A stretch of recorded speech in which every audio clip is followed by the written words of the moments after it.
একটি রাজনৈতিক দলের কিছু সদস্যরা প্রতিবাদ করছে, গ্যাস দে, বিদ্যুৎ দে।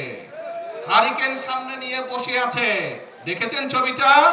হারিকেন সামনে, পিছনে কিন্তু এরকম ফ্যান চলছে, তাদের পিছনে ফ্যানের বাতাস খাচ্ছে, আর সামনে বলছে বিদ্যুৎ চাই, বিদ্যুৎ চাই। এই হচ্ছে তাদের হঠকারিতা।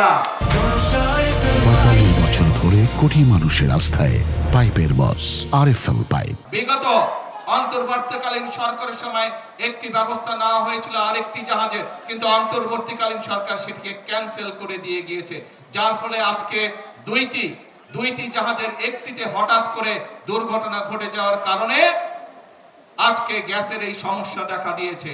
আমরা এর মধ্যে এই কারিগরি ত্রুটি সারানো হয়েছে।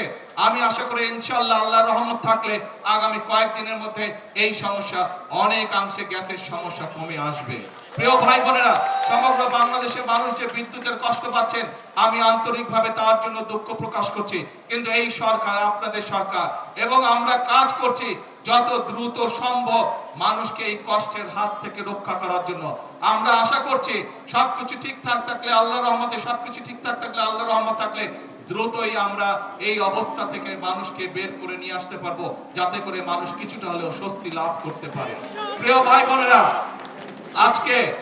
আজকে আমরা দেখছি ফ্যাসিবাদের সময় যেরকম আমরা দেখেছিলাম, যখন আপনাদের এখানকার আরেক প্রার্থী, আপনাদের এই এলাকা থেকে নির্বাচিত আরেক প্রধানমন্ত্রী দেশনেত্রী বেগম খালেদা জিয়া কে আপনারা 91 সালে নির্বাচিত করেছিলেন।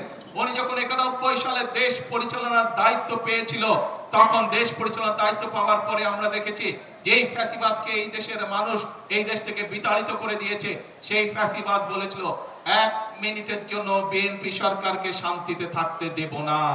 সেই 91 সালে বলেছিল, এবং তারা বিভিন্ন অরাজকতা সৃষ্টি করে সেদিন চেষ্টা করেছিল সরকারকে ব্যর্থ করে দেওয়ার জন্য, কিন্তু 91 সালেও বাংলাদেশের মানুষের সমর্থন ছিল বিএনপি।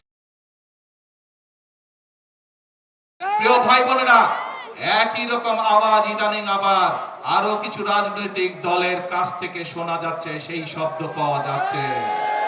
আমরা দুদিন আগে দেখলাম একটি রাজনৈতিক দলের কিছু সদস্যরা প্রতিবাদ করছে, গ্যাস দে, বিদ্যুৎ দে।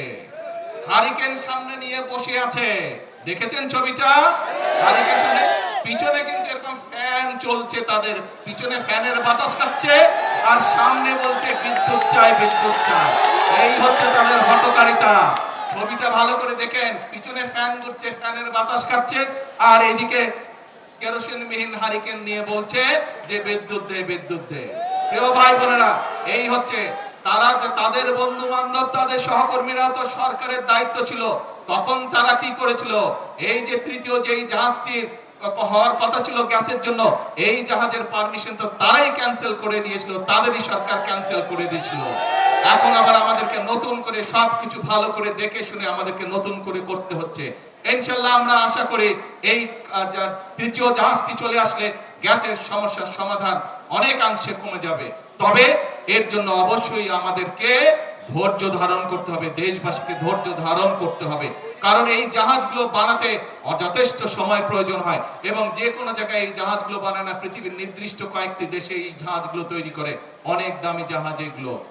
আমরা চেষ্টা করছি, আমরা কথা বলেছি, আমরা চাইনিজদের সাথে কথা বলেছি, তারা দ্রুততার সাথে চেষ্টা করছে এই জাহাজ তৈরি করে নিয়ে আসতে পারে বাংলাদেশে।